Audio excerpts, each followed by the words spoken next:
In all of human history, only one man has ever made Abraham the father of three world religions, bowed down and paid tribute.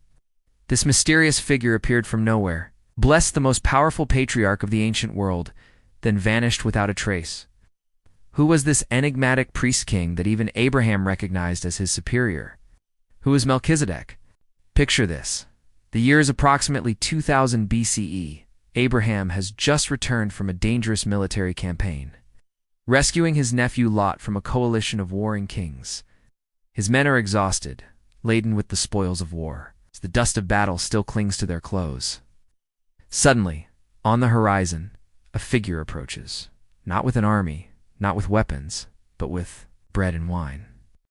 The man identifies himself as Melchizedek, a name that literally means King of Righteousness. He rules over Salem, the ancient name for what would become Jerusalem. But here's where it gets strange.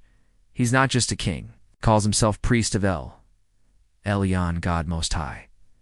Now remember, this is before Moses, before the Ten Commandments, before any organized priesthood existed. Yet here stands a man claiming to be God's priest. And Abraham, the great patriarch himself, doesn't question it. Instead, he does something shocking. He gives Melchizedek a tenth of everything he owns. The mystery deepens, but when we search for more information about this powerful figure, we hit a wall. The Bible gives us exactly 3 verses about this encounter. No genealogy, which is extremely unusual for ancient texts obsessed with lineages. Who were his parents? I don't know. Where did he come from? Silence. What happened to him after meeting Abraham? He simply ... disappears. It's as if he stepped out of eternity itself, performed his divine duty, and stepped back into the shadows of history. But here's what makes this even more intriguing. Despite appearing in only 3 verses in Genesis, Melchizedek is mentioned more times in the New Testament book of Hebrews than anyone except Jesus himself. Why would a figure who appears so briefly become so monumentally important? Ancient theories, the ancient rabbis couldn't let this mystery rest. They developed fascinating theories. Some claimed Melchizedek was actually Shem, Noah's son, who, according to their calculations, would still have been alive during Abraham's time. Imagine that, a man who survived the Great Flood, now serving as a priest-king in the New World. Others went further. The Dead Sea Scrolls, discovered in 1947, revealed that the Asinza mystical Jewish sect believed Melchizedek was a heavenly being, an angelic warrior who would return at the end of days to execute God's judgment. But the most intriguing theory, some ancient texts suggest, Melchizedek had no beginning and no end, that he was a pre-incarnate appearance of the Messiah himself. The prophetic connection. Fast forward 1,000 years after Abraham. King David, under divine inspiration, writes something extraordinary in Psalm 110. Speaking of the coming Messiah, he declares, "The Lord has sworn and will not change his mind. You are a priest forever, in the order of Melchizedek." Wait, what? There's an order of Melchizedek, a priesthood that exists outside the Levitical system, one that's somehow ... eternal. This single verse would become one of the most quoted Old Testament passages in the New Testament. But why? What did David see that we're missing? Think about it. The Levitical priests could only come from the tribe of Levi. They served temporarily. They offered sacrifices repeatedly. They eventually died and were replaced. But a priest, in the order of Melchizedek, that's something entirely different. Something that transcends bloodlines, transcends time, transcends death itself. The Christian revelation, the book of Hebrews, finally pulls back the curtain on this mystery. The author makes a stunning claim. Jesus Christ is the ultimate high priest, not in the order of Aaron or Levi, but in the order of Melchizedek. Why does this matter? First, it means Jesus' priesthood isn't based on ancestry. He came from the tribe of Judah, not Levi. His authority comes from something far greater than human lineage.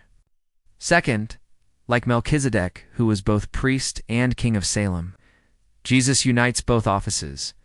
He's both our high priest and the king of peace. Third, just as Melchizedek's priesthood predated and superseded the Levitical system, Christ's priesthood is superior to any earthly religious system. The bread and wine Melchizedek offered. Christians see this as a foreshadowing of communion, instituted by Christ himself. Hidden meanings, but there's even more encoded in this ancient encounter. Melchizedek blessed Abraham, In an ancient culture, the greater always blesses the lesser. This means Melchizedek held a higher spiritual position than even Abraham. Abraham gave him a tithe before the law of tithing was established, suggesting this principle transcends religious laws, written into the very fabric of spiritual reality. The name Salem means peace, and Melchizedek means righteousness. Peace and righteousness, the two things humanity has sought throughout history, united in one person.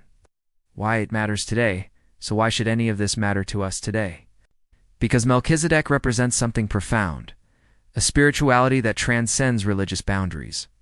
He wasn't Jewish, he predated Judaism. He wasn't Christian, he lived 2,000 years before Christ. He shows us that true spiritual authority doesn't come from human institutions, but from divine appointment. God has always had his witnesses throughout history. Even outside established religious structures, the principles of blessing, tithing, and worship are universal, not confined to one tradition for believers.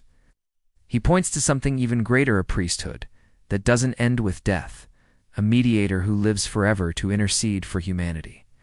The eternal mystery, perhaps the greatest mystery of Melchizedek, is that he remains a mystery.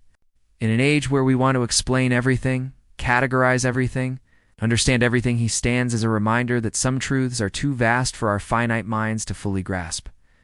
He emerged from eternity, touched history at a crucial moment, then returned to the realm of mystery, leaving us with more questions than answers, but pointing us toward truths that transcend time itself. Who was Melchizedek? A priest, a king, a mystery, a prophecy, a shadow of something or someone far greater. And maybe that's exactly what we need to know.